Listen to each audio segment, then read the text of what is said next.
Hello, ladies and gentlemen. Glad to be here with you guys tonight. It's going to be a Hey, great everybody. show. Hey, Will. What's up, man?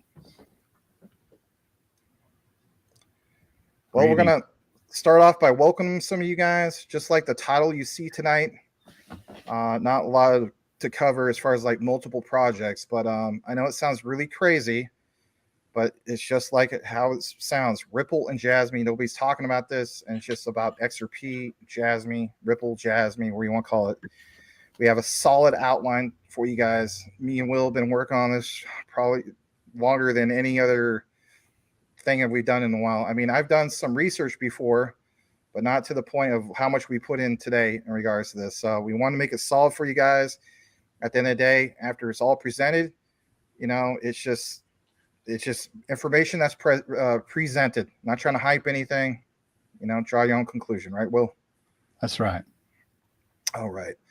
We're going to turn some branding on. I do need to get one made for Will, but he's getting more used to Twitter. So once he gets more used to that and gets the hang of it, he will have his own banner. But let's just pull it up. There it is. Please give a follow over on Crypto X, formerly known as Twitter. I think it's where we at? That way, somewhere way over there. Anyway, let's go ahead and welcome you guys. So glad to have you guys here tonight on this wonderful, what is it, Taco Tuesday? My goodness. I have to double check something real quick. So, let's see. Taco Tuesday. Yes, Taco Tuesday. So, it is the third inning and it's tied 1-1. Go Diamondbacks. All right. So, with that said, yes, let's kick it into the comments because otherwise we're going to get really far behind. Let's start off with the first comment that we see. It is from the one and only Mr. Dinu, aka Dingy. Wow, what is this? That's interesting. All right. Max about to tell us some bullish news. Thank you, Mr. Dingy. Let's also welcome Tim Shea, who says, hey, glad to have you here. Mayor Crypto Commissioner. Represent the 589th district of the XRP Army. Tim Shea. You know Tim. What's up, Dinu? Tim Shea. What up? Let's also welcome the lovely Brittany. She says, happy Tuesday. Glad to have you here, Brittany. Let me give you a dab. So glad to have you guys here tonight. Currently speaking, we're off to a great start. 35 on Maximus Crypto and 23 over on Will Fix. We also have Rick Cogswell, who is in the house. Hi, everyone. Let's go. Glad to have you here as well, Rick. Let's do it. We also got Patrick Collier in the house. 589th. Represent. Good to see you, Patrick. Let's see here. Jasmine, no scam. Yes, that's good stuff. All right, so let's read this real quick. Now. Right, yeah, exactly. Dingy says 900 million left to dump. What annoys me is that Jasmine will wait for a good pump and then drop the tokens. I mean, it is what it is. You can even say Quant does some of that stuff too. I mean, you know, they're all kind of do crazy things when it comes to the funding. All right, let's see here.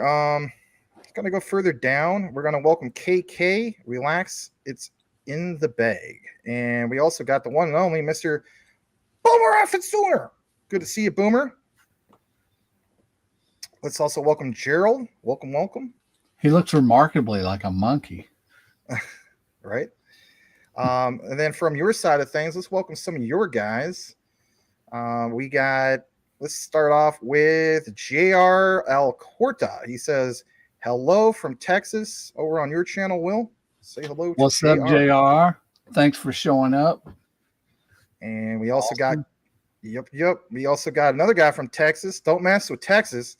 We got Gilbert Davila Jr., or maybe it's Davila. I don't know. Let us know how to pronounce that. What's up, Gilbert?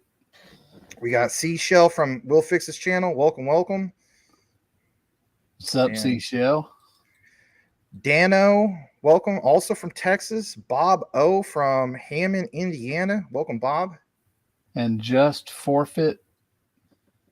I don't see that one. Oh, okay. I see. We have Dreamer. It says, hey, y'all. And then we also have the Goth Shop. It says, hello from Clearwater, Florida, a.k.a. Teresa. And then we have a person from all the way from down under, from Brisbane, Brennan Tottenham, sup from Brisbane, Australia. Glad to have you here tonight. I'm seeing a couple. Maybe you're not seeing. Did you see Muhib Limited under Dano? And then Jack W. Let's get with this part. Let's get this party started. I'll have to refresh. Maybe that's just a delay. What's up, guys? Mr. Lambo's Crypto Talk. What's up, sir? Yeah, it's good to see you guys tonight. You mentioned Bob O? Yeah. There's just forfeit again. X marks the spot. Oh yeah, X marks the spot. Always good to see X marks the spot. Watches all of our recorded content, our live shows. Just an awesome person. Glad to have you here. X marks the spot. If you didn't have your comment read, it's nothing personal. We're gonna also welcome. Let's see here. Just forfeit. Okay, you already welcome. All right, so I think you're looking at Streamyard, so that's good stuff. We got Jack W. Glad to have you. Glad to have you. Just welcome a few more people. We're going to start the show here in a bit. We're just also going to let you guys know that we're not going to go more than about an hour and a half. So the hour and a half point will be the actual cutoff part for both of us, both me and Will. The outline would probably be like no more than an hour. And then, we'll double check some comments, questions, and all that stuff. And then on Thursday with Will, those are a little bit longer. But on these particular days, they just got to be no more than, an hour and a half. So a lot more people are coming on in. We do appreciate that. We have a total of 82 people. Wow. Combined. Not too bad. That's not bad at all. I see Tom Mascalini. Welcome. Freer. What is that? Looks like Denisio. I don't know. If I get these wrong, you know who you are. I get his name wrong also, but we know who he is. Hey, good to see you, Dennis Leal. And let's see, Karen McCormick, Dwight Montress. We'll highlight some of them. I also want to welcome this guy, Mr. Crypto Info _DYR. Give him a follow. He's also a content creator. He says, "What up, y'all? NBA back and Maximus Crypto and Will Fix it. We'll fix it. Dishing out that crypto info. We gotta know." Good to see you, man. Keep up the grind. Keep up the hard work. The Goth Shop. Yes, welcome. Let's also welcome Cool Cat Crypto. Will Fix put a plug for that video over on his channel, Cool Cat. So we are getting some people watching that. But welcome to Cool Cat. All right. So we got, Dwight Von Tress. Good to see you. Good to see you guys. I'm just going to go further down. KK. KK, I welcomed you earlier. Yep. George, good to see you, man. Always appreciate seeing you from the recorded section. Had no idea you were from Sydney, Australia. I always thought you lived in the United States for some reason. Cool Cat says, market cap scam. That's funny. Elon Muff, Jasmy could drop all, excuse me, read that wrong. All take a, I think it's typo, all at once. It would hardly have enough matter to drop it. 2%. It's been slowly let out. Didn't wait for a pump. Huh. All right. Henry Odom, welcome. Just again, guys, we're just welcoming a few more people and we're kick it right into what we got. OV Crypto, glad to see you, man. Max, let's go. Love the new platform. Thanks, man. Appreciate that. A lot of Australians here tonight. Harish, Siddhartha. Siddhartha was a final I had to write for my senior year of high school. Go figure. Good to see you here. Welcome. Mikey G, welcome. Glad to have you here tonight. And we're going to double check on Will Fix's side of things. We have Tim Shea over there saying hello to everybody. That's good stuff. Let's also welcome Dean Smith from Christchurch, New Zealand. That's a great name. Awesome. Yeah, and then Bobo has a question. All right, so he says, if I have XRP, why do I need to diversify? I'm thinking that if I get 20,000, I should be in the great shape for 10 years. What do you say? You know what? There's nothing wrong with looking at that. I mean, I am not against people being at maxi. Just for myself, I like to be a little bit more diversified. Your thoughts on that? My thoughts are that there's different utilities, and I know what he's saying. I mean, if the majority is going to ride on Ripple rails, then we're probably going to do very well there. but the thought that I have is some of these are going to go before the other ones, you know. And so I kind of have these little sub ones where I got my main one. My main is also XRP. Then bag size, probably mine's H bar and XDC. So some of those I think, hey, yeah, I won't be messing with my main bag if I just cash those out, you know. That's one way of looking at it for sure. That's my thought.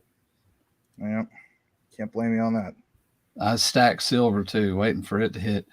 I think we're going to see that hit pretty soon because the dollar is going to tank, man. Their de-dollarization is going nuts. It's going to tank the dollar. And then y'all know the dollar and silver is inverse, like XRP and the dollar are inverse related for the same reason. But silver goes, that's house payoff. Right, exactly. So yeah, it just depends on how you break it up, how you decide to do it. Let's welcome Stargazer. Good to see you again. He says, hi all. Hello, Maximus and Will Fix. Howdy, sir. All right, let's see here. I always got to welcome this guy, especially Mr. Corey Bibe, aka Jasmine, not a scam. Good evening, everyone. Jasmine, not a scam. See, exactly. Now, I wonder if what we're going to cover today, if the before this news that we haven't released yet, it was out, I could see where somebody could come up with Jasmy as a scam. You got to say it like a true futter. Be like, Jasmy scam. Jasmy scam. Okay, so I'm trying. I'll fit in. I'll fit in. I just got to work on it. I don't sound as good as y'all. I need to sound more like an angry Japanese man. Well, the funny thing is just you can knock it out of the park with the research. You know, some of the stuff we're going to share tonight.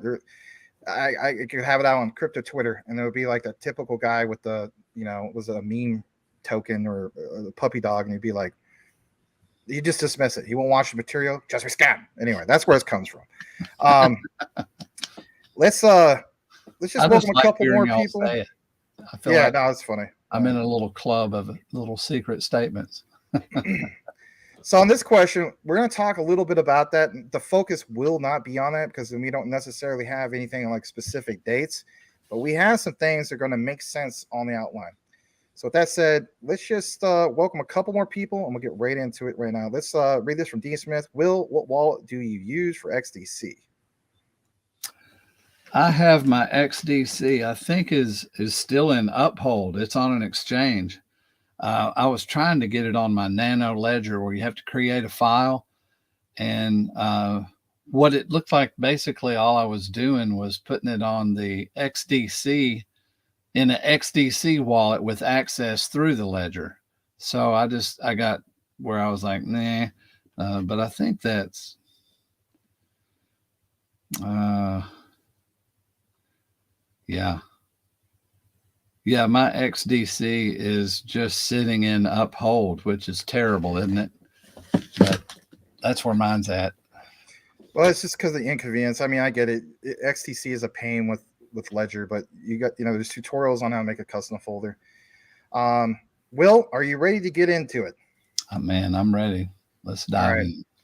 All we state is for you guys, if you appreciate material, smash the like. I mean, if you don't want to, hey, it's your choice. But you know, this is not like a sponsored channel or anything like that. We just present material. A lot of material we got into today. We took a lot of pride into some of this. So we're going to go ahead and start the outline. We're going to first start off with a reminder. It's going to be with a little bit of the Jasmy and immediately tie in the whole thing with a Ripple. So let's go ahead and pull up. Can I ask you a question? Sure. All right. So y'all know I'm kind of new. I'm kind of new at this. So I have people that have subscribed, and I can't tell the difference here, Max, on who's who. So I wouldn't be able to recognize them even if I wanted to. Oh, I see what you're saying. What I would do in the future is just have a separate tab. Like I have one for Maximus Crypto, right? And then I have another tab open for your channel. And then that way you can decipher who's basically who. You mean like open up YouTube? Yeah, you have one YouTube for Maximus Crypto, and you would have another one for Will Fix. I got you. Yeah, and then if you have, like, for instance, a person that's like a member, like Patrick Collier, he's a member on both, so that wouldn't count. Well, it counts as far as I'm concerned. Patrick rocks. But anyway, you would see, for instance, let's say, for instance, the guy was Dean Smith, not that he's doing that. Then he would be a member. He would pop up as a member over there. He probably wouldn't show up as a member over here. You know what I'm saying? Right. Okay. So everybody I see on here, I got Denu, JR, Alcorta, Gilbert, Davila, Seashell, Dano, Bobo. Okay, I see him. I see them all. Yeah. So, like, if I click on Boomer F and Sooner, he comes up as green on StreamYard. So that tells me, he's a member. But anyway. Right. Bobo's a member. Right. Okay. Yeah. For those of you who, okay. Yeah. Okay. And then that's what I need to know. So if somebody shows up over there, no worries, or does something, I just want to be sure to recognize them, that subscribers that are paying all the time. Well, I'm also trying to help you out by going between both, tabs and recognizing. Well, that's right. So if anything goes wrong, it's your fault, man. Exactly. And if I interrupt you, I'm sure I'll get that point out too. Anyway, no, I'm playing you guys. It's okay. So listen, we're gonna go ahead and get into it. You ready for it, Will? Yes, sir. All right. And obviously, Will's gonna chime in, and by all means, Will's allowed to interrupt me as much as he wants. Okay, so it's okay. By all means, chime in all you want, buddy. Okay. Yes, sir. All right, let's get into the materials. So you guys have asked about some of the lockup. We'll have a little bit of that. I just want people to know it's not that I don't want to talk about it. I would talk about it all day long, but we don't have anything solid in regards to dates. But we will get into a little bit of the lockup, and you'll see what's going on with the outline. So let's start off the outline a little bit with the Jasmy first, because that's just how we need to introduce it. So we're going to get into the branding part of things, just in case people tune in. They're like, what part are they talking about? We just kind of do this. And when we get into Ripple part, let's switch the icon. So here we go. Let's talk about the elephant in the room. What is the elephant in the room? The elephant in the room is this whole thing in regards to finance democracy for Jasmy. Now, just on the surface, lately, and even myself, I was mentioning this to Will, the whole notion of Jasmy being mentioned in the same sentence when it comes to Ripple's XRP or Stellar's XLM, when it comes to cross-border payments, as Brad Garlinghouse would say, Will, just sounds cuckoo for Cocoa Puffs, right? Just sounds nuts. I mean, yeah, we get it, the IoT, but cross-border payments sounds crazy. So what do we have in regards to this? Well, let's start off things by giving you a little refresher, a reminder. So for one, when we look more into the whole thing of Jasmy, a lot has been mentioned over the course of, 4 or 5 months about the super wallet. So what are we talking about in regards to the super wallet? Well, for one, I did a video a while back. Yeah, it was on my old channel about super wallet. That's not the point. If you go to Twitter or X, whatever you want to call it nowadays, if you do a simple search, Jasmy super wallet, a lot of content creators have talked about this whole thing of the super wallet. So for one, NeoXTrix, shout out to him. He talks about, for instance, Jasmy Chain. We know that this is a layer 2 solution. It's a roll up, right? When it comes to optimism, it did that little outline.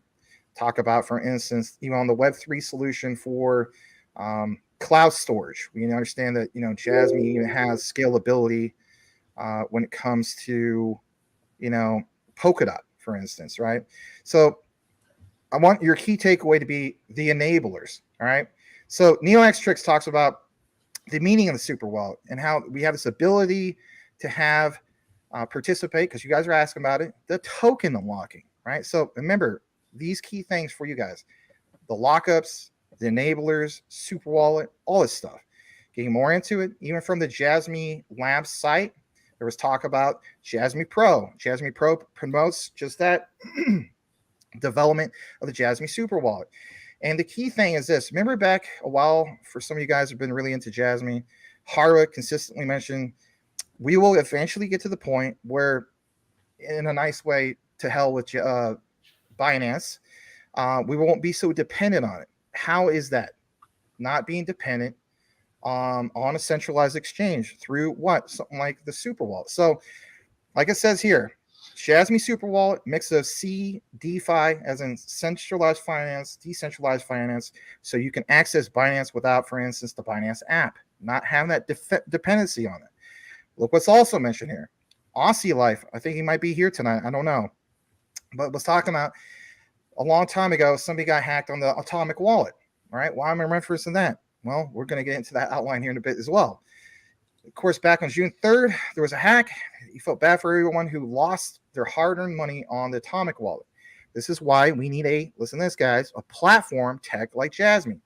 You have investments on the Atomic Wallet. Suggest to move now. Shout out to IC Amphibian. He might very well be watching tonight. Again, this is a reminder. Talks about former Sony executives, Kunitake Ando, Kazuma Sato, Super Wallet release to access Binance without the need for the darn app, right? So all this stuff sounds really cool. The talk of atomic wallets, super wallets, all this stuff. So when we get into this, let's go ahead and just flat out introduce this to you. And I'm going to get to the right page in regards to that. So check it out for yourself. Here's a little bit of what we're talking about. And this is in reference to this right here. Now it says PDL, and I don't want you to think that we're referring to a personal data locker. Mentioned specifically Interledger interoperability. Now, why would we mention Interledger? Well, we know when it comes to Ripple, Interledger does stand out.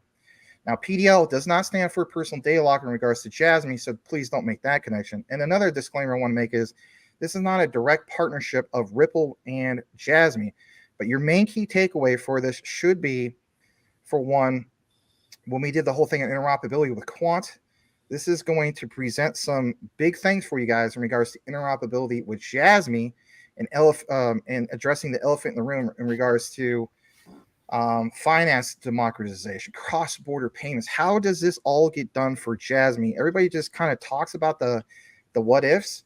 Do we have anything solid to present to you guys in regards to this? Now, getting into this, and I want Will to chime in here in just a bit, I want to show you just some quick references in regards to just IoT in itself. So this is straight from this particular presented document. And getting just into it, look at this citation for one, okay? Talks about a secure open federation of IoT platforms through what? Interledger technologies. Talks about, for instance, a little bit more about this, leveraging Interledger technologies and IoT security risk management. Talks about security risk management for the Internet of Things, technologies and techniques for IoT security, privacy, data protection. So all this stuff sounds really, really cool. Look at this, a little bit more about this. Abbreviations for the purposes of the presented document. The following abbreviations apply: IoT, Internet of Things, Interledger Protocol, ILP. How about, for instance, National Interoperability Framework Observatory? Getting more into it, let me show you one more. Goes on to mention these preconditions. A device that requests a service on subscribed services and the service node in the visited network. Goes on to mention this whole thing of, providing a device that, an IoT device that generates a service failure report, which can include a reference ID, the sender information, service provider, servicing node. Goes on to mention a little bit more about this. Talks about a device that's, can send, and report using any application API by initiating a transaction to the reporting destination address locally configured. How about this for a second? Service type information can be specific. For example, network slice related to a service such as a massive Internet of Things network or devices. V2X, that kind of makes you wonder, right? But anyway, requested by the device, rejected. So there's so much stuff here. How about this? Design smart contract for Ledger can send a trigger related to the service. The Interledger sync application can send a smart contract responsible for Ledger 2. And we think of Ledger 2, there's got to be two ledgers. What do we know with Jasmy?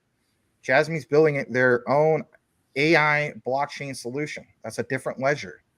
What about this whole thing with XRP or Ripple's XRP? That's, for example, a whole different thing, right? But what about Ripple and Interledger? So, Will, when you went through this, right, especially when it comes to smart contracts, all this stuff. I mean, we have a lot to get into, guys. I'm just being honest. Yeah, what I saw was some of these coins use hashing. So, and hashing is specific to that coin. You know, if you get a mining machine, it's specific for Bitcoin or specific for Caspa. And so when they use the security to validate transactions and they're using hashing, that's done by, like I said, particular miners. Well, those miners aren't hashing other coins. So how do you mix? Jasmy didn't have the ability to mix between all of the different types of coin. So the type of security measure that they had to validate on the transactions, that they didn't have it. So the ability to carry coins. So they kind of announced before they were capable, they kind of announced that they were going to be able to do cross-border transactions. So then people were calling, it's like they were calling the bluff. They're like, oh man, right. Because they don't take Jasmy seriously. And I think a lot of people still feel that way. And they couldn't take them seriously, really, could they? Well, it's just like, So it might have been something's coming, but they didn't necessarily say, that this is coming, or this is, they just said, we're going to get into it. And so people just, it's like a head fake, to the people that look at it that way. Yeah. Now they weren't head faking. They knew exactly what they were going to do. And so when they got into if you're going to get, it's not just cross-border payments, it's being able to act as quant acts, where they can just about do anything. And so to me, what it looks like is that Jasmy is not only doing cross-border, but in the Internet of Things. And we haven't got into that description yet, but you're about to describe, I believe, where it's not just peer-to-peer, but it's also chain and subchain, because the main chain needs to know what's going on a particular coin. And so the subchain has to be able to communicate what happened in a transaction to the main chain. And if the main chain is something that's using hashing, well, now how do you do that? How do you communicate that? So they came up with, because Ripple came up with a whole nother way. They don't use hashing. They use a whole nother way. So now what Jasmy has done is added the capability to get involved with all of it. Smart contracts, they'll be able to, because you got multiple coins. Let's say you have a smart contract that's maybe a value trading trigger that's going to happen between two different coins based on a trigger, say a baseball game, whoever wins a baseball game. So in the Internet of all things, you have AI, you have things being monitored, scores being done, and you make this betting contract, and one guy's betting the value of Jasmy, is like, I'll use my Jasmy coin, and another guy's using Bitcoin. And, and if it's a team of people betting and you got all these different coins, well, now Jasmy can play in that game, because it can communicate with all of these systems, kind of like having an ISO protocol that everybody that's going to use the same thing for the same reason so they can participate. Well, we're getting ready to go over that, I believe, aren't we? Right. I'm so glad you mentioned that. Right before we get into that whole thing of the ISO protocol, I want to thank Jake Mack for the $2 super chat. Thank you so much. Nice cards you got there. Ace of Spades, King of Spades. He says, Caspa, Hello. I've done a video on Hello. That's a pretty cool project. I like that, in regards to television and stuff. BTC, Chainlink, Wax P, Ethereum, and even Jasmy. Thanks so much, Jake. Hey, that $2 hey, super chat. Jake, I just bought a KS3. What is it? A KS3 miner. ASIC miner, right? Yeah. Nice. It's an Ice River KS3 Caspa miner. It'll be hooked up this week, man. I can't wait. Nice. Just real quick, I also want to, thank you again, Jake, and then we also want to welcome Michael Montclair. So glad to have you guys. BSV is going to go again. Nice. All right, we're going to get into this part of what Will Fix was talking about. So I'm going to show this to you guys. So, you have some crazy stuff here. All right, I'm just going to be honest. So for one, some of the things that are cited here, the regulation of European Parliament. You have, for instance, how about this for a second, guys? World Economic Forum Framework for Blockchain Interoperability, cited back in 2020. You have ISO /IEC Information Technology Cloud Computing Overview. So there's all sorts of different things that we can, obviously reference here. They're referencing Barry White right down there. Yeah, I saw that for a second. That's funny. I want to share this as well with you guys. So let's get into this. So let's jump up to the top part. You have this whole thing, Inter-American Development Bank. I mean, we're not just going to show you, just the citations. We got a solid outline for you guys, but, there's so many things here. European Interoperability Framework, the EIF. You have SOFI, Interledger Implementation. You have, ISO, like we just shared right here, blockchain distributed ledger technologies. Get more down into this in regards to Interledger. Let's pull this up for a second. Yeah, look at this for a second, guys. Interledger blockchain. Here's a little bit of that juicy part, okay? Because some of you guys who follow Jasmy, you know exactly what I'm talking about when it comes to this. So this was written back in 2020. It talks about an Interledger blockchain platform for cross-border management, cybersecurity information, IEEE internet computing. Now, again, Jasmy Tadashi Morita, right there.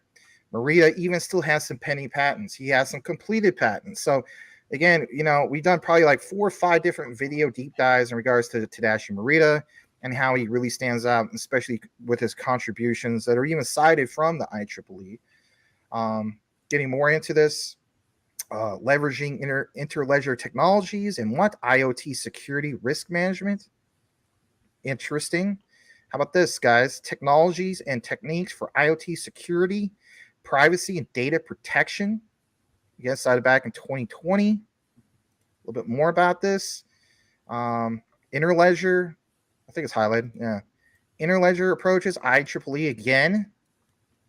I mean, every time I see IEEE, I mean, you know how many times we talked about this with Jasmy? Getting more into some of this. The XRP, right? Well, there's IEEE, EEE, and then, the whole thing with Jasmy, Tadashi Morita. Then we're going to do the whole thing of Interledger with Ripple. So we're going to show you some examples here real quick. Ripple. Yeah. So let's share this. Hopefully you can make it just a tad bit bigger. I know it's sometimes hard to see, but I guess that's a little bit too big. Hold on. Yeah, all right. This is the biggest I could make it, but we'll just explain it to you guys. So how would you guys like to have an example of a scenario of, for instance, interoperability between what is referred to as basically a permission distributed ledger? That's PDL. We're not talking about personal data lock. I know people see that, so they're just tuning in. They're like, oh my gosh, it says PDL. But the key thing is what you see here in regards to even storage and gateway. I mean, think about for a moment in regards to Jasmy with, where they're going with Polkadot, the example we mentioned in regards to that cloud solution, how that breakdown happens. Transactions of smart contracts, if you look at this particular diagram. And,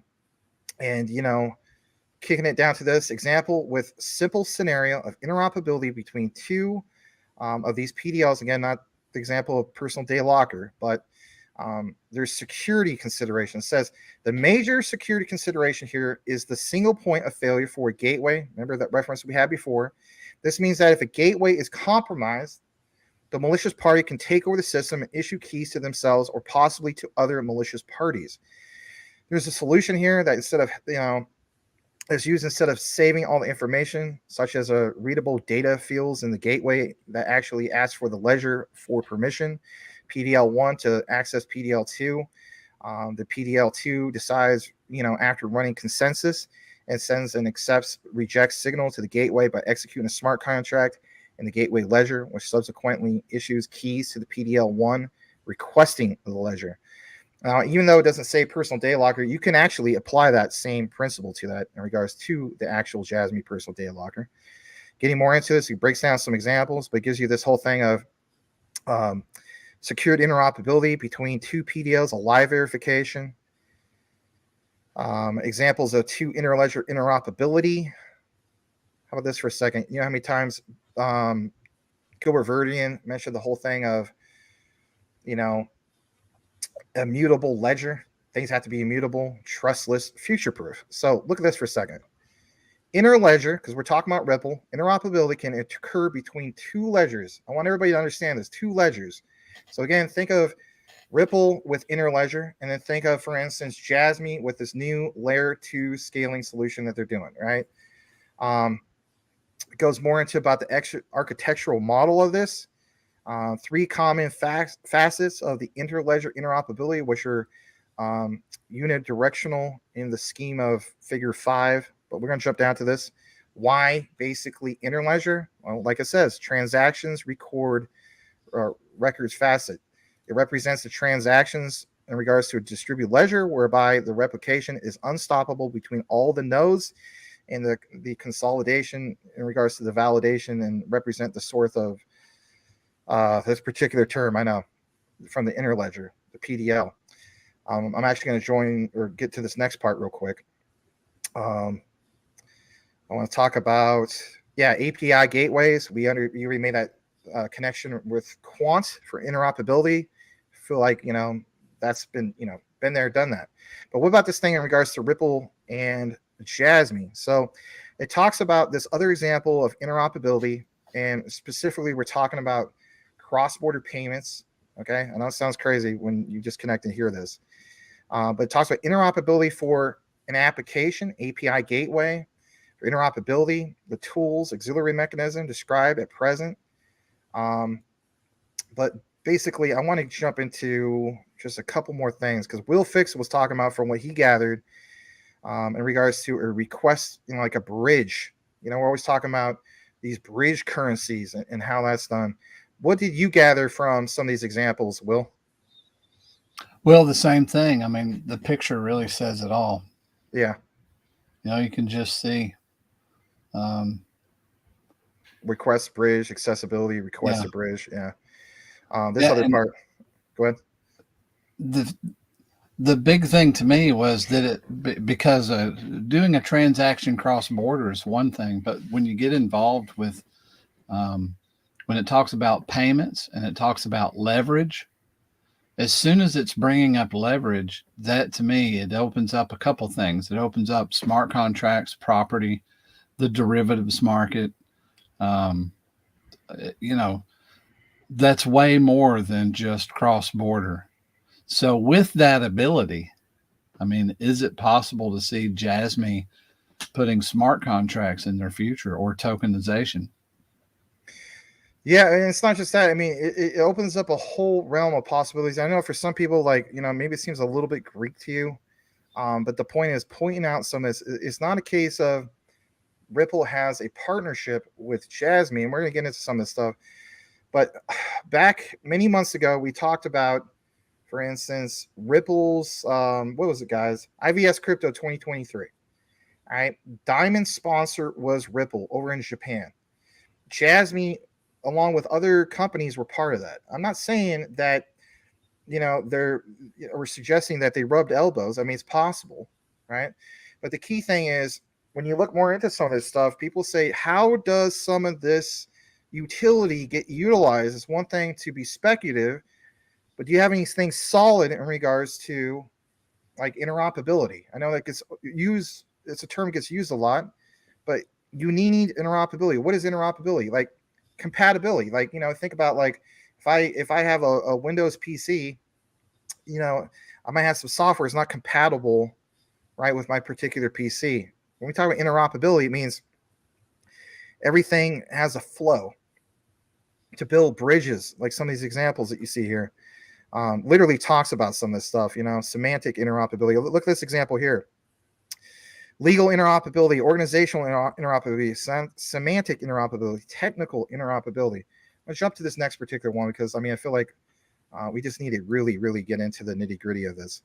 So again, back to the whole thing of leveraging interledger technologies and IoT security risk management. I want to get to this part real quick. Let's see here. Yeah, it's got all sorts of things here about data integrity, data security, data format. I know for some of you guys, it's hard to see some of this. API tooling, atomic swaps. We're going to get into that actually, I think right now. Or actually before this part. Future proof. You know how many times Gilbert Verdian reference it has to be future proof, in regards to quant. And again, we already done that. I want to jump to this. And Will and I will both explain the significance of this. So both Will and I have the same slide, same material in regards to this. I'll read a little bit of this, and I want Will to definitely chime in here in a bit. European Interoperability Framework from the European Commission. Think about this for a second, guys, especially if you're just kind of talking amongst your friends and so on, community people. Hey, that's awesome. We appreciate that. But you came here for a reason. And one of those reasons is this hot, crazy topic. Because, let's face it, guys, I think a lot of people on the surface are not taking Jasmy serious when it comes to cross-border payments. And it just sounds nuts. Like when I was talking to Will earlier, I was just like, it's kind of like Dogecoin back in the day. It's like, it's a joke. I love Jasmy, don't get me wrong, IoT and all that. But, it's like jumping into or dipping your toe into the pool with the big boys. Who are the big boys? Ripple, Stellar, right? Not Jasmy. Like people, I think they just think this is a joke. But when I got more into it with Will guys earlier, it just doesn't seem like a joke. How is it not a joke? Well, look at this. Talks about this framework for the European Commission, adopted all the way back in 2010 between the new European Union policies in the field of information technology with strong focus on openness, information management, data portability, interoperability governance, integrated service delivery. Talks about national interoperability framework, which is referred to the NIFO. You can look more into that if you want to be a nerd and do that. How you could produce a variety of documents with recommendations for policymakers. Where do we go in regards to policy when it comes to Japan? We have DFFT, data free flow with trust. And that is literally became the framework of not only Japan, but Japan went from, like embracing crypto. Before that, they had the whole thing of, are they really embracing it? Like now you see they're embracing it. DFFT, was it Taro Kono, taking it over to Europe. Why wouldn't he want to take it over to Europe? Well, maybe because of the European Interoperability Framework of 2010. Upgrading that. Look more into that. If I'm making this up, look more into it. The lady's name is Margaret Vestager. She represents the European Union. So they have their own upgrade. Then Taro Kono goes to, was it Latvia, Estonia, some other countries to promote DFFT framework for the European Union. Then it's introduced here in the United States, but they don't call it DFFT. But if you look more into it, that was the framework. My key thing for you guys is this, like it says, National Interoperability Framework, produce a variety of documents with recommendations for policymakers. We see some of these things go on with the policymakers, business stakeholders, latest development of digital government, interoperability across Europe, European blockchain service infrastructure called the EBSI. And then here's the key part, guys. Officially established, which interledger interoperability will be a key ingredient for scalable business. What is Jasmy doing when it comes to scalability? They're sticking to that promise of this layer 2 solution, right? With, optimism, for instance, right? Some people criticize Jasmy because, it's still on Ethereum, right? It's not the original Ethereum, though. Not that garbage 14 TPS. Now they have the scalability solution that puts it pretty much on par with where, Ripple is at roughly 1,500 TPS and so on. I know we want to scale much higher than that. But in reality, for the banks, do you really need it to be super higher than that? You know, some cases you do, some cases you don't. But the key thing is, at least it's not garbage, the original Ethereum. And that's a good positive thing. So they've been sticking to this roadmap and going to an AI blockchain solution. And we also covered some of that. But look at this. What does it say, guys? Ingredient for scalable business and connecting networks, not one network, for cross-border communications. And it says actually 4 use cases are applying the top EBSI, and one of them is related to the trusted data sharing, which is a value for considering interoperability as a priority within the deployment of European digital single market. By all means, I've been talking for a while. Chime in, Will. What do you think about this? I mean, to me, this is crazy. Yeah, because it's what Ripple says about itself. It's what these other coins say about itself and what it's capable of doing. So really, that lifts Jasmy up to be able to do through language and their scalability, and through interoperability, through all of this chain and subchain, main chain, not just hashing. And I mean, it puts them really on the same level to play with the same toys. This really lifts them up right up there with everybody else, where all of the reasons that people may have had to think that they were, you know, some kind of a lesser than coin. I mean, Right. Didn't they get treated like that by Binance? They got set over and then an experimental. What was it? They sent to the innovation zone, and you know, we were at 0.008, 0.008. We're only like you know, with a 0.2 away from a penny. We have so much momentum, and then Binance.us put Jasmy in an innovation zone, created a lot of FUD. But to me, it was market manipulation, and we saw that. And what do we also see, guys? Like roughly 3 weeks to a month later, you had Binance, what's it called, Greenfield or whatever it is, and it's very similar to Jasmy, not completely. And it's just like, well, what's going on? And then we also see instances on Etherscan, you know, of Binance. I mean, we know that Binance owns like, was it 26, 28%, something like that, in regards to Jasmy. And then what they do, they bought more Jasmy, bought like 300 million Jasmy more. Maybe it's over $1 billion at this point over the course of 4 or 5 months now. So yeah, I would definitely say it's manipulation. Yeah, it very well could be. And you know, if they're set over there in the corner, because they're still being innovated, so to speak. Well, what is this right here? What does this do? Does this pull them out of that category? Because now they've actually added a very substantial amount of usability, you know? Well, yeah, I mean, I would look at it that way too. But I mean, you know, some people who'll say, well, this is old. But the key thing is, again, guys, what are we staying true to? We're staying true to that roadmap. We're staying true to the white paper. Don't let any content creators say, hey, guess what? I don't like V2 migrations. Okay, do you not like a white paper? Because last I checked, I need to read that white paper. Most people don't. And let's just be honest, guys. I want scalability. I don't want to be stuck at where we're at. And then later on down the road, especially, let's face it, guys, you know, Society 5.0, the smart cities in Japan and so on. We're supposed to be able to realistically use the original solution of Jasmy for this new society that's supposed to be all ready to go by 2030 and fully, like, everybody's using it by 2050, like our grandkids and stuff like that. That's not happening with 14 to 18 TPS. There's just no way that's happening. So how does it happen? Well, you got to have something like this. You have to have something with Interledger, right? This is, in my opinion, why, you know, Jasmy wants to take this whole thing to another level. And for some newcomers, you're saying, nah, I'm not taking Jasmy serious. All right. What about all the mention of Japan and when it comes to these pairings, right? Japanese yen denominated stablecoins. Why do you think we showed you guys the outline in regards to interoperability? Was it quant already made their stake in Japan a few months ago, right? We understand that. And then we tied in the whole thing. Thank you to Quant Papa, by the way. Overledger, Bank of Japan.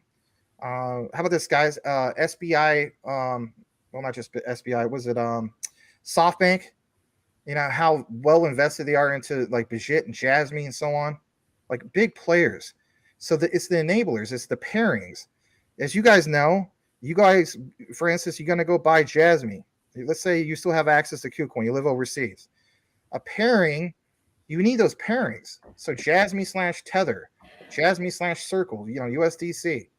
Use that pairing to buy the particular asset and so on. Well, what about what they're trying to accomplish in Japan in regards to domestic bank pairings and so on, enabling the DD coin? I mean, some of this stuff sounds great, but let's get back to this topic. I want to just get a little bit more into this. There's another thought. Go ahead. There's another thought, countries with central banks, which I guess all of them have one. No, not all of them do. But when you have a central bank, then you usually have a bond market. When you have a bond market, the country is the security of the interest that's going to be paid on the bond market. So how they run their finances means you have a secure investment. The Japanese are having problems in their bond market. They have had unscheduled monthly purchases so far of their own bonds to support their own market. Why would that mean anything? Well, because when you can tokenize your bond market and you've just opened it up to more than just people who know how to invest in bonds. You just opened it up to every guy with a computer on earth. What is the likelihood of, you've heard some of the things lined up with XRP being, the world reserve currency, for instance, and that was a plan. Okay. There's a lot of things out there that we could put together that call them conspiracies or call them whatever you want to call them, or secret plans. But it crosses my mind that and not just Jasmy, but that is a Japanese company that now has a coin that's able to interact with things that would be in the bond market. I mean, okay, so I'm just saying that is there available. Now you got decision makers sitting down at a table, looking at their situation going, well, we cannot just open up to, other countries and people that know how to invest. We could open up our bond market to everybody that has a computer. Just saying. Well, it's not, yeah, exactly. And then I'm just saying, yeah. Man. The other thing they mentioned was blockchain smartphones was the announcement, I guess, the other day. For real, I released a video earlier. I can't keep up with all the names of these guys, right? Anyway, one particular guy from the Jasmy management team, says, yeah, we're open to finally do the whole thing of Apple and Android blockchain smartphones. And I'm like, God, wow, that's the key towards mass adoption. Who doesn't? All our kids have, these phones, man. Like, not everybody has a PC, but all these kids definitely have phones for the most part. We're gonna get into a little bit more about this, guys. Give us just a sec. Let's pull up this next one. I want to show you guys this. All right, so we talked about the whole thing of, in regards to this smart wallet. Okay, check this out for a second. Look at this. Apps for interoperability. An application of Ledger interoperability is shown in Figure 10, where an end device user equipment can have service subscription with a network. And the home service provider can have roaming, for instance, service level agreement SLA with the visiting network to serve the device based on subscription. Service which includes subscribed network slice during roaming. And I'm also looking at from perspective of like, what about the utility layer of some of this stuff? Your personal data locker. Now on the bottom, that's not referring to Jasmy's personal data locker. But what about the Interledger examples? Now some of this is kind of hard to see, but talks about some of these devices, the API applications, Interledger sync application. It breaks some of this down. Trusted service failure reporting and handling using PDL with ledger interoperability. When we jump into this next part, I'm definitely going to have Will chime in here a bit too, because I see some of you guys are saying, I'm the big guy doing all the talking. Hey, I don't want to do all the talking, actually. But I want to pay attention to this. So at the very beginning of the outline, just in case you just tuned in, it mentions, for instance, the reference towards the atomic wallet and how there was a hack. But what about this whole thing of atomic swaps, right? Again, think about that darn super wallet, right? And how even Icy Amphibian from the Jasmy community was talking about, I can't wait for the Jasmy super wallet because it's kind of like atomic swap settlement takes out that problem that we've seen, for instance, from the atomic wallet, right, with the hack. Here's an example. Different categories can use the same basic mechanism, atomic swaps based on hash time lock contracts. Again, think about the whole lockup period, guys. I'm just being real about this.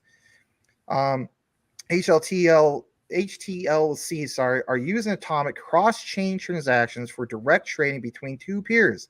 So again, think of Ripple, think of Jasmy. And transactions across a network, also referred to as payment networks. What do we know when it comes to Ripple? They rebranded it from on-demand liquidity to Ripple payments. Well, I got this whole thing in Interledger, ILP.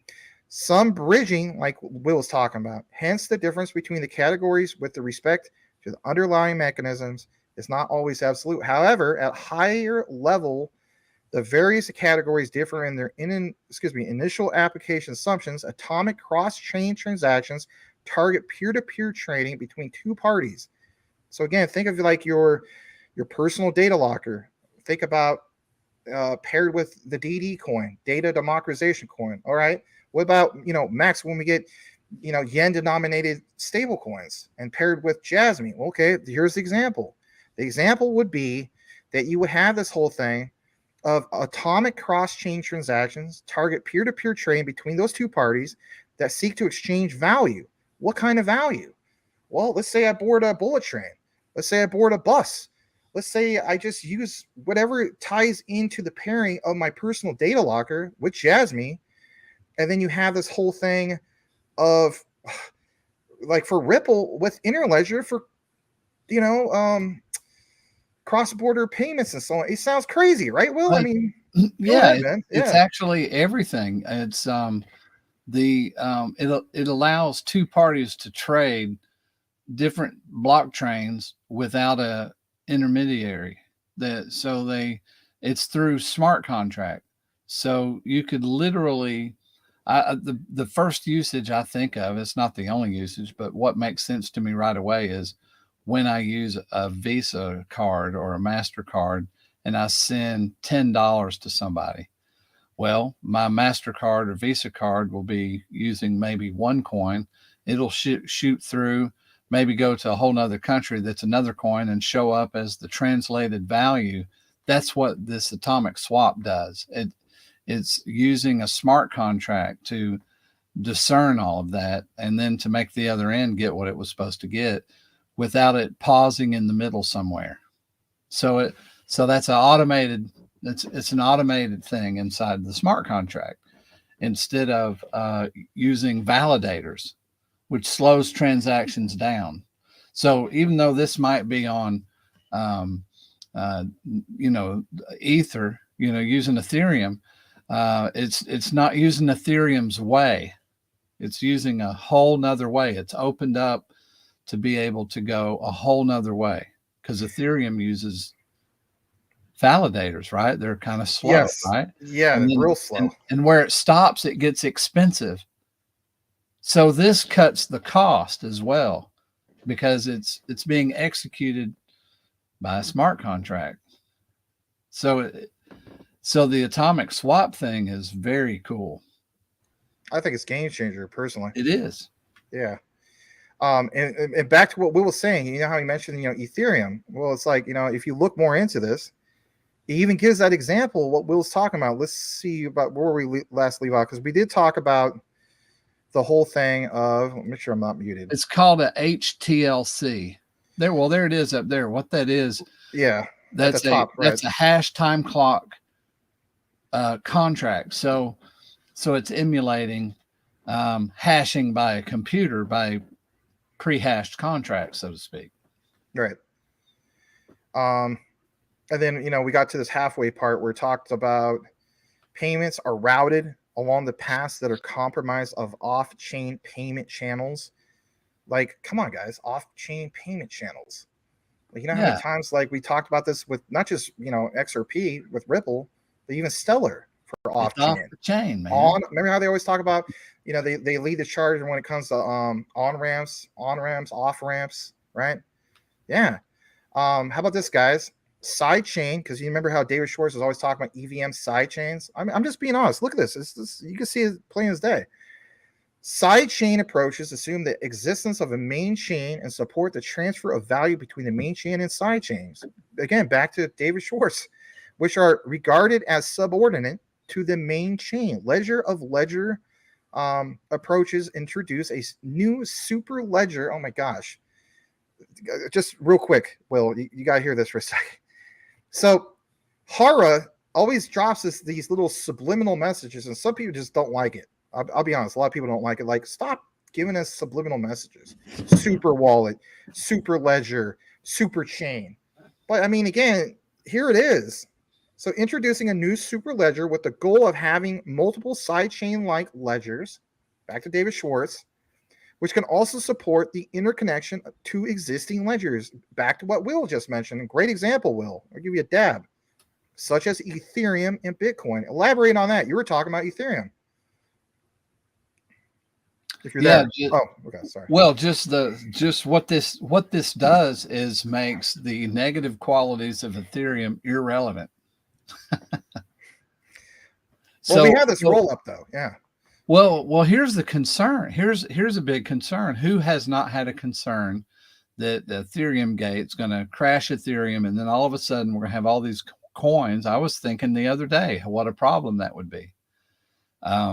And then when we were learning this today, I was like, well, that kind of just takes an eraser and erases a little bit of those issues, because the problem with Ethereum has been, the fees. So who's going to put up with the fees? So if they start getting in trouble,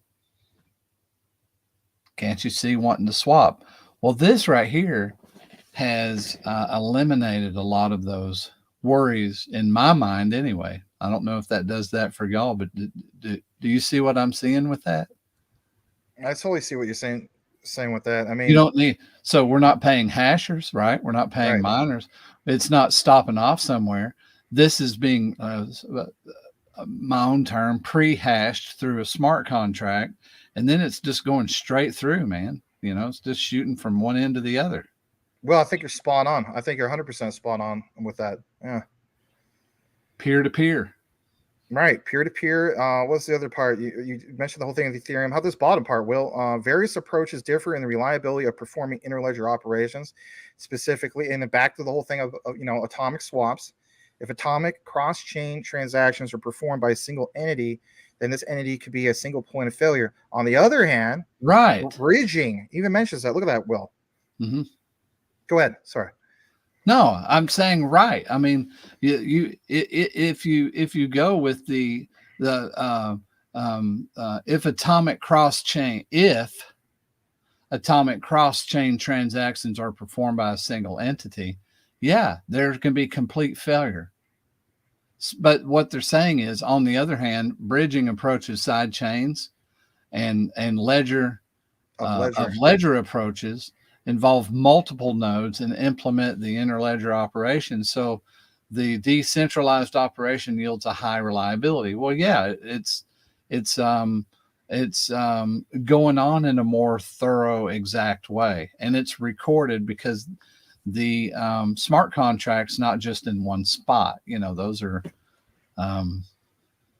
easy to inspect. Right. I mean, the proof happens on the way, so it happens on the other end. There's nothing to do. Yeah, no, I get what you're saying. We're gonna get more into this, guys. We got to pause for just a moment because we have to recognize the super chat. Because we try to. What's the point of doing super chat if somebody don't recognize it, right? We're gonna go for Yeah, look at that.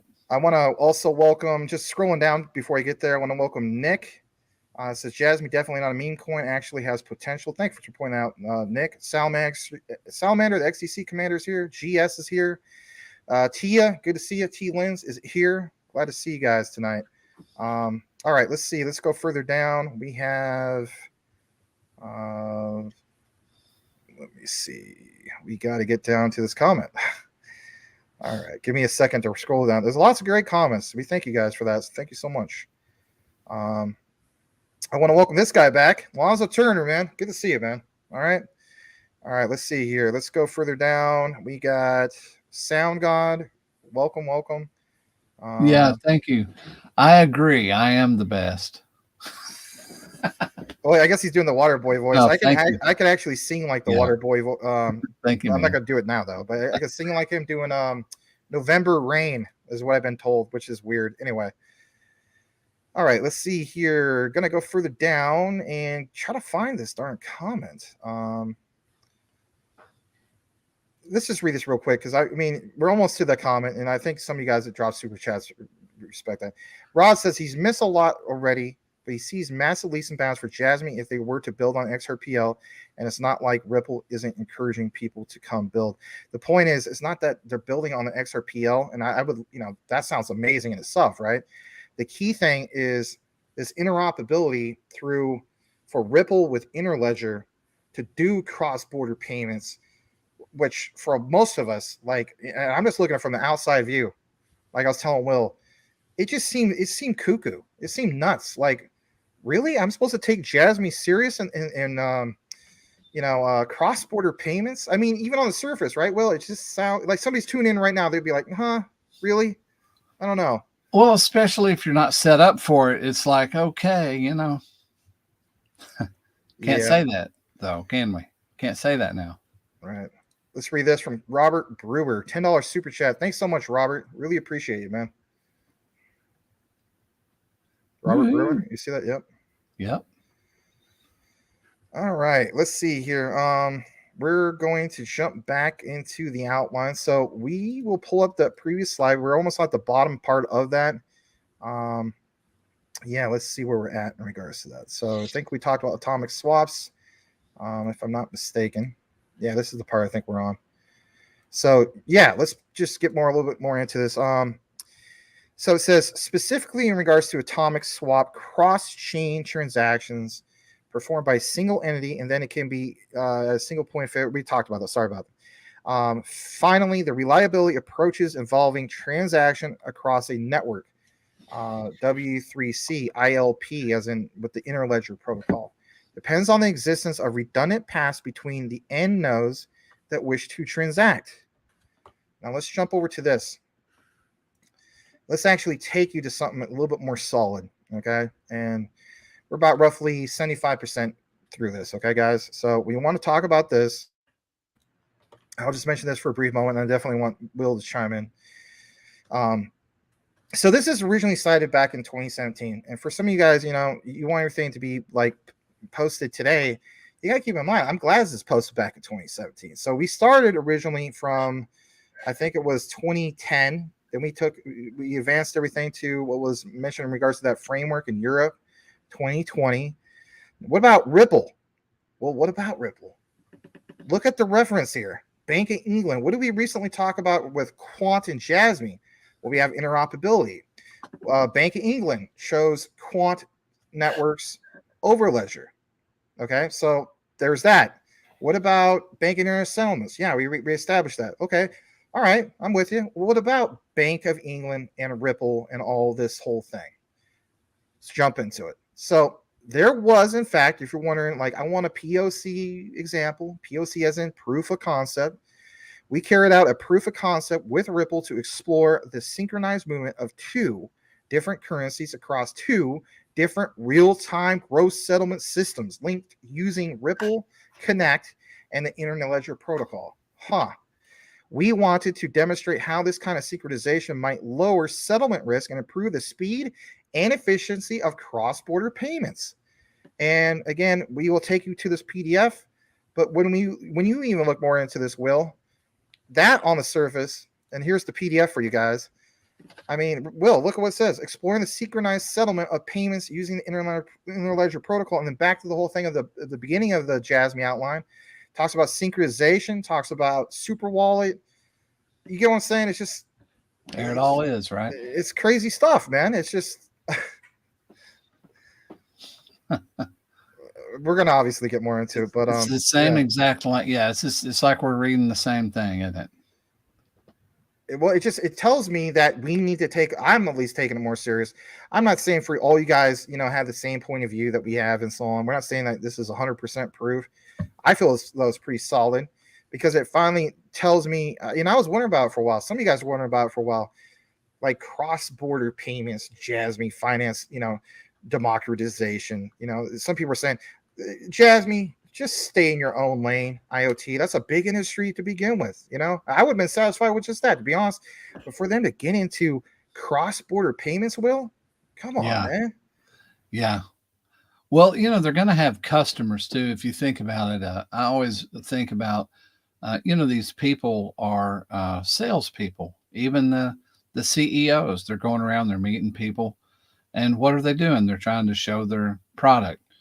I was an insurance agent for a lot of years. And so you have multiple products. So when you go to somebody with one product, you might hear them say, I really have my house and car insurance taken care of, but I was thinking about life insurance. Well, what's the likelihood of, Jasmy going to, it might sound ridiculous now, but what if Jasmine's talking to Apple and Apple, is like, well, yeah, well, not Apple, maybe, but whatever company they're talking to says, the security aspect, maybe we're not into, maybe Apple, maybe another company, but we do some cross-border and we need some kind of a solution. We don't do a ton. Well, hey, they might be able to pick that up.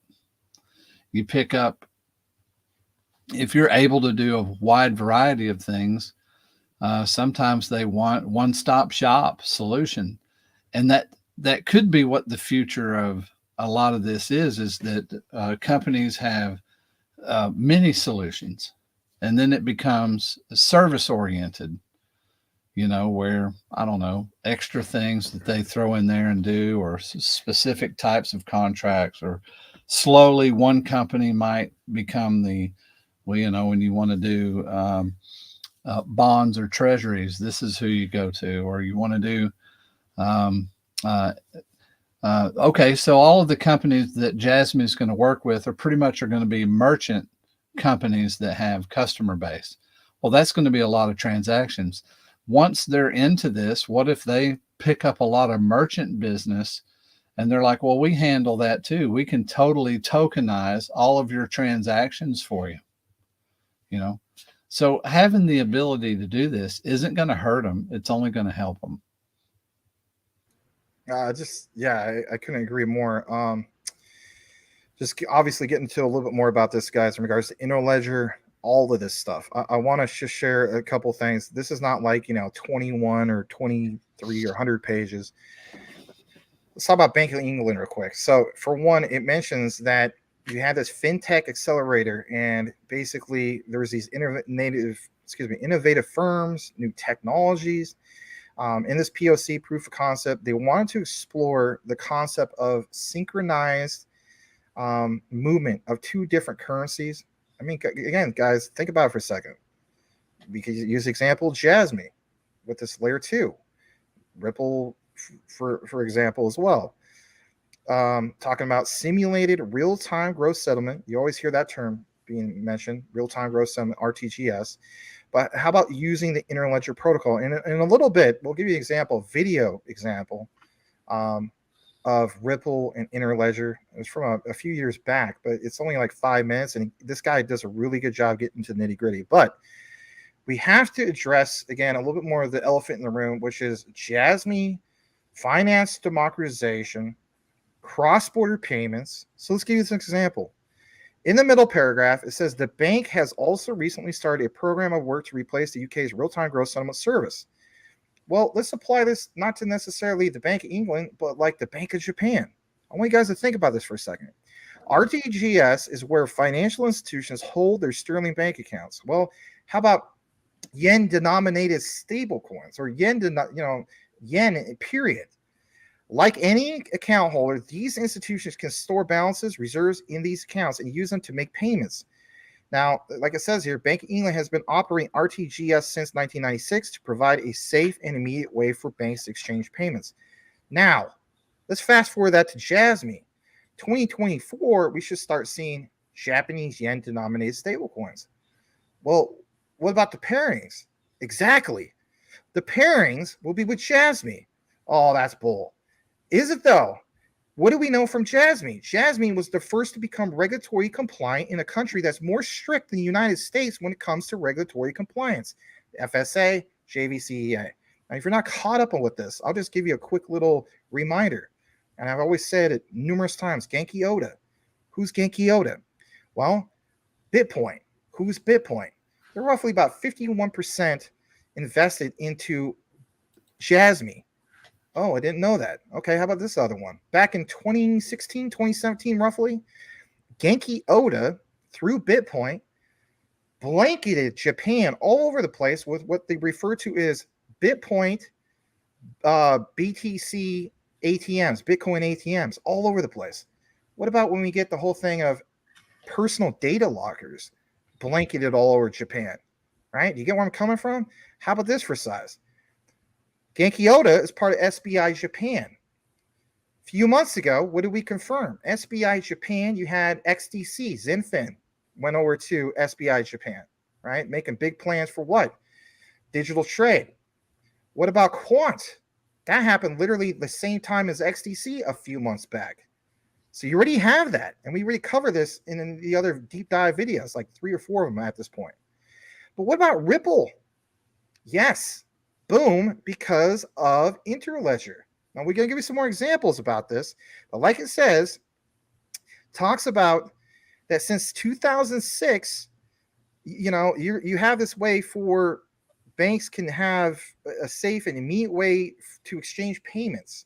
Since 2006, in regards to Bank of England, it's been paying interest on reserves held in RTGS to support the implementation of monetary policy set by the Monetary Policy Committee. The vision of the renewed service is not set up for the RTGS blueprint back in May 2017, but it states that the bank explained that it planned to introduce new functionality to support the synchronization of cash movements made in the real-time gross settlements. And you've seen Lewis Jackson talk about this all the time, right? Shout out to him. With the movement of cash and assets held on other systems in the next generation of just that, real-time gross settlements. Talks about more of the benefits and the cost. But the benefits and the costs, right? To do what? Use blockchain technology, distributed ledger technologies to move money way faster, more efficient, less expensive. They have this whole proof of concept, and I'll show you a little bit more about Interledger. Here it is. Two different simulated RTGS systems that can represent 2 different countries. Think about that for a second. I'll reread this. This proof of concept focus on a high value, listen to this, guys, this is good stuff, cross-border payment scenario in which transactions in 2 different currencies, so think of Jasmy, think of Ripple's XRP, for instance, are executed simultaneously to different simulated RTGS systems that could represent 2 different countries.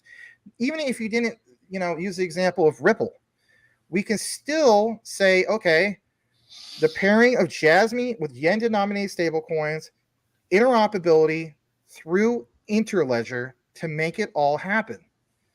This last point, determining whether Interledger protocol could provide a suitable technical solution to this scenario. But again, 2 different simulated real-time gross settlement systems. Japanese yen-denominated stablecoins paired with the personal data locker of Jasmy. This back to it all adds up from beginning to end, right? Will, I mean, are we too far off on this? It's just insane. They're in the same sandbox.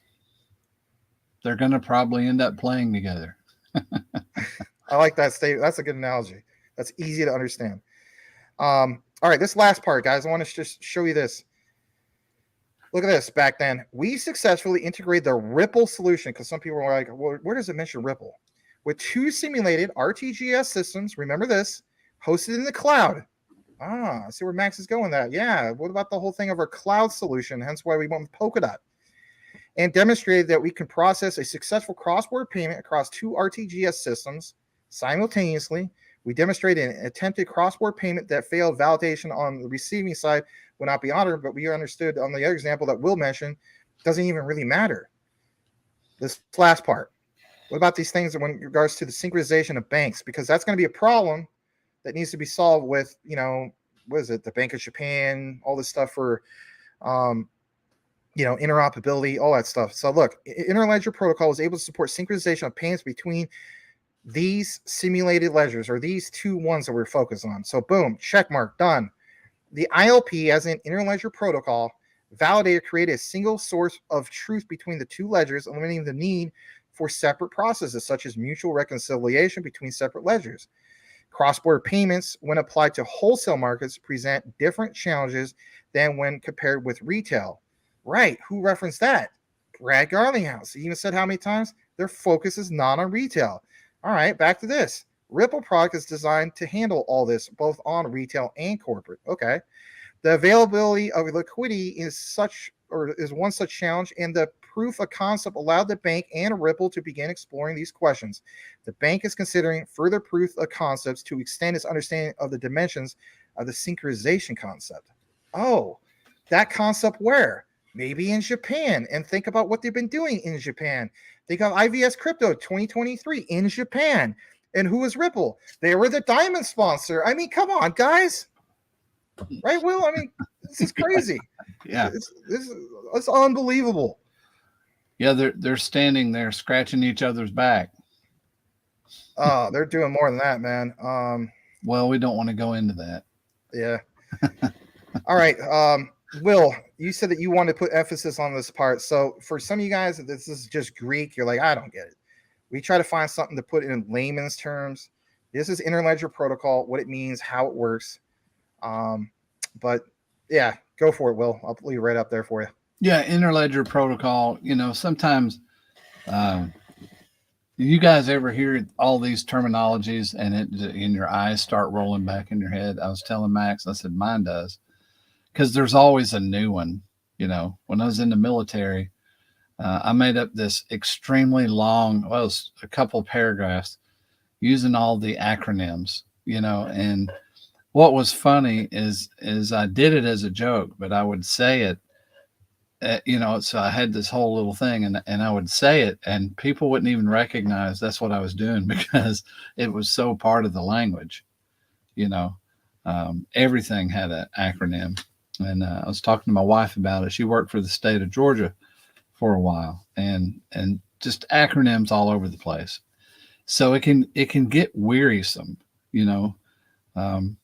it can for me because I get them twisted up. And Interledger protocol. Let's just read what it is. Well, you got the control of the thing there. It's just an open source protocol, and it connects. It just connects everything and takes out intermediaries so that the languages can interpret. It's like a self-interpreting language. And didn't we look up who did that? Who made that, Max? Didn't we look that up today? Yeah, I thought this guy was related to David Schwartz. Let's just go ahead and jump into this. I mean, because we're also kind of running out of time. Yeah, we got about 6 minutes. Yeah, I need to recognize everybody. Yeah. Well, this video is 5 minutes. I mean, I guess we could play it real quick and then just do get some more questions or whatever you want to do. I know we kind of went a little extended. It's some good information. Should we just get into that video real quick then? Yeah. Let's see it. Yeah, let's just jump into this, guys. So this guy is Evan Schwartz. I did look it up to see if he's related to David Schwartz. and apparently it's just a surname, right? That would have been something. Like it says, this was May 15, 2018. It says lightning talk given by Evan Schwartz. He's the co-investor of Interledger with Ripple at the 2018 _VC blockchain core summit on Interledger protocol and streaming payments. Again, key thing for you is streaming payments, especially the whole thing of what Jasmy's trying to do. It sounds nuts. It's 5.5 minutes, but he does a great breakdown to put into layman's terms. Me and Will are going to come out of the frame for a bit, put some emphasis on this video. May the Schwartz be with you. Yeah, if you guys appreciate the content, all we ask is you smash the like. Thank you so much for being here on Taco Tuesday. All right, here we go.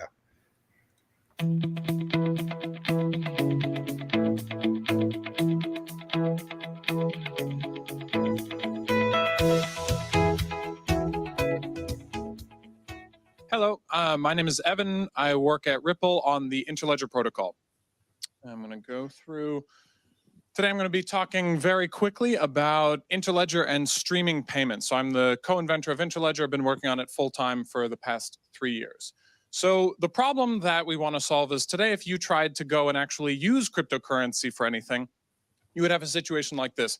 You walk into a grocery store, you say, hey, do you accept Ether? And they would say, what is that? No, sorry. And the fundamental problem is that all of these different payment networks are disconnected. You can't use any type of cryptocurrency today for payments because you need the other person to actually accept that cryptocurrency.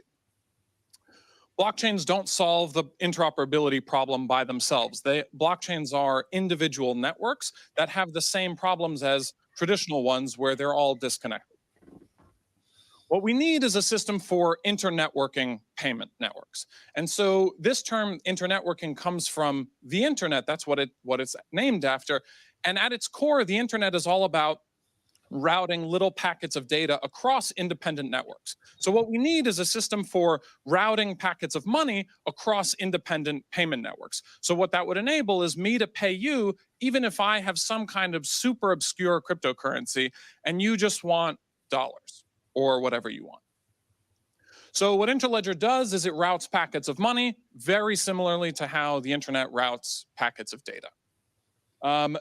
I won't get into too much of how that works, but I want to walk through some of the cool things that this lets you do. So when we're applying this analogy with the internet, one of the things we get to is this idea of streaming payments. So if you broke up payments into little tiny chunks and could route these packets super efficiently, what you could end up with is this idea of streaming payments. So one of the things that could look like is, oh, you need to send a bigger payment? Okay, it depends on your payment bandwidth, which is a weird concept that we work with a lot, where that would be measured in dollars per second that you can send or whatever currency you have. Some of the cool use cases that come out of this, things like streaming media. So today payments are super inefficient and clunky, and so we prefer, things like monthly subscriptions. I pay my $10 a month because I don't want to be bothered by this. If you made the payments super efficient and could do it on a very small basis, you could do things like paying for a second of video. So you're streaming me video, I'm streaming you money, and if I pause the video, I stop paying for it. If I walk away, I stop. If I come back and hit play again, keep streaming money because it would be that efficient. Another cool thing that comes out of this is the idea of sign-up-less services. Today in the physical world, when you walk into a shop and you want to have some financial exchange, the exchange normally goes, I give you money, you give me good or service, and I walk out. I don't need an account, I don't need to sign up, things like that. Today on the internet, you always need to sign up for accounts because there's no way to do this very seamless. Here's a little bit of money, you give me a little bit of service, rinse and repeat. As a business, if you're giving me hosting services or something like that, you don't need to know who I am, you just need the money. And so with something like Interledger, you'd enable anybody to land money in your account, even if they're on some completely different payment network. So that would enable sign-up-less services. Another neat idea we've been playing with is the idea of a creative marketplace license. So the idea here is today we have Creative Commons license, which is awesome. If you want to give away your work, it's a really, really great project. One of the issues with Creative Commons is there's no way to have a license that's as easy to use where you can actually monetize your work. So the idea here is with something like Interledger, you could actually have a license that says anybody can use this content, feel free to, but for every download or view or whatever kind of interaction you want to monetize, just pay me at this address. And the thing that's really missing today in order to do this is the assumption that just anybody could pay you. Because there's no interoperability and because we don't have internetworking for payments, if you did this kind of license, you'd be like, okay, anybody that has Bitcoin can now pay me, which is a tiny subset of everybody. The thing that makes the internet work is that everybody can access it. Well, last kind of fun thing to throw out there is if you connect every type of currency and payment network together, what you can enable is payments from weird currencies. So today you use dollars because everyone else accepts dollars here. If everything's connected, you could pay with stocks, community currency, local currency, crypto, whatever you prefer. So I'll leave you with 3 questions to consider. Number 1, which ledgers will be the most attractive when everything is connected together? What kind of features would you want? Number 2, will interoperability bolster or kill app-specific tokens? And number 3, what new businesses can you create with streaming payments? Thanks. Wow, that is so amazing. I just want to give my closing comment on it. I want you to chime in as well, but I did write a couple notes down, Will. This was what really should stand out for you guys. And please, if you're into Jasmy or both XRP or not even into any of them, I want to state this, and that is Jasmy has been looking to create a decentralized data marketplace. Okay, that's what really stands out for him. Especially this whole concept of trying to do this thing of, cross-border payments. But if you were watching that video, the guy mentions a creative marketplace license for what? Monetization. What has Jasmy mentioned in regards to you having a personal data locker for you can have the option to do what? Monetize your data. Some people might only sell their data for $5. Some people might sell for hundreds or thousands. Who knows? Depending on how valuable that data is. So that example that he gave, Mr. Schwartz, not David Schwartz, but this guy, that was a great example. And then this last one, and I'll kick it over to you, Will, payments from weird currencies. Think about what he just mentioned. He mentioned crypto, but he mentioned weird currencies. He said specifically, Will, local currencies. This pounds home everything I've been talking about for 8+ months because I'm looking at it from the perspective of yen-denominated stablecoins. So back to you, man. Yeah. No, exactly. I don't really know what to add. Oh, I did think of something to add. Jasmy's, of course, based out of Japan. Japan's economy, they were begging for inflation for years, actually, because the Japanese save tons of money. They save money like crazy. And that was affecting the system in a way that they had not anticipated. The McCarthyism system was working real good, but they were saving money and it kind of affected everything. That's an aspect that it's the 3rd largest economy. Jasmy becomes big. It's going to become big there as well, which that's the root of where it's going to get big. In the 3rd largest economy is an economy where they save money. So you see what's going to happen. They're talking about stability, and they're talking about this lock that they were doing to try to stabilize the coin. I have a feeling when it gets bigger, it's going to stabilize just because of the Japanese people and their whole way of doing things. But I just wanted to throw that in there. You mean like the honor system? Free. Yeah. It's free. No super chat needed. No, I was saying like the honor system, they have a sense of honor, right? Anyway. Well, we're technically 4.5 minutes over. Do you want to at least get into a few comments for a brief bit? Do you have a little time for that? I mean, if you got to go, I can do it for you. I just want to respect your time. Yeah, I do need to go. Okay. How many, we can go for a few more minutes. Okay. We'll try to rapid fire go through some of these. Let's just first go through the ones on your particular platform. Let's see. Let's jump over there. And let's see here. Let's read this real quick from Lonzo Turner. Japan isn't even using XLM. They're using XRP for local and cross-border 100%.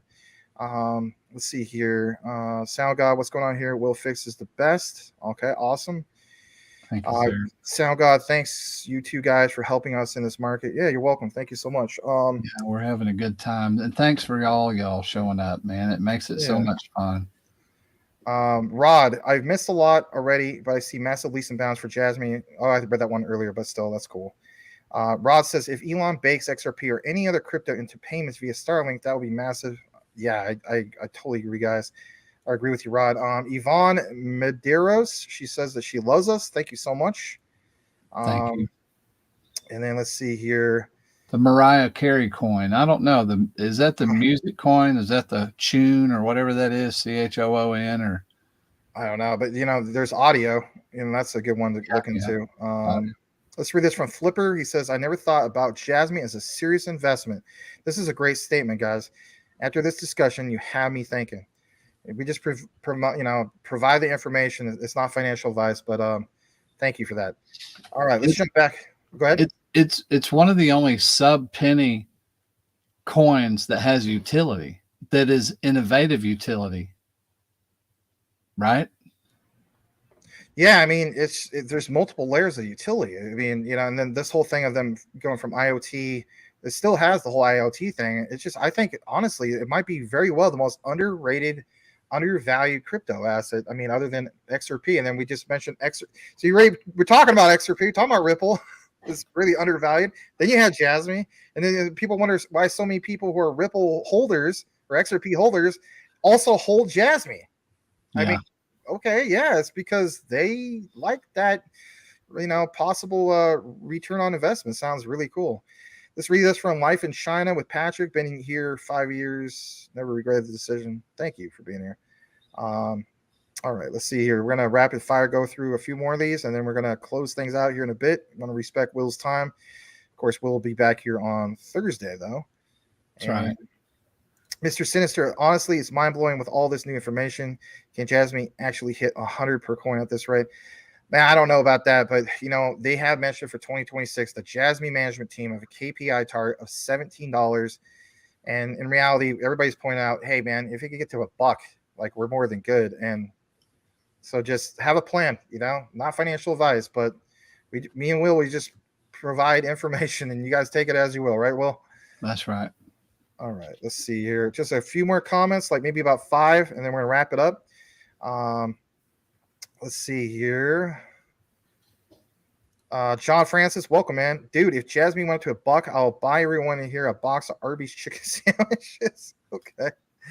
That's cool stuff, man. Thank you, John Francis. All right. I think we're approaching the bottom. Let's just maybe read a couple more. That's what. What? Go ahead. No, I'm not going to finish that. Jasmy should develop its own ledger. Hold on. Like I already read that one. Cool Cat's right on this one. Everyone and their mother is going to cross border, and that's good. They need to survive, right? If 99% of the stuff goes away, then it's kind of the saying goes, you can't beat them, join them. Well, join them. Do that. Do it. My guitar shop, I have people buy from all over the world. I'm just a little bitty shop,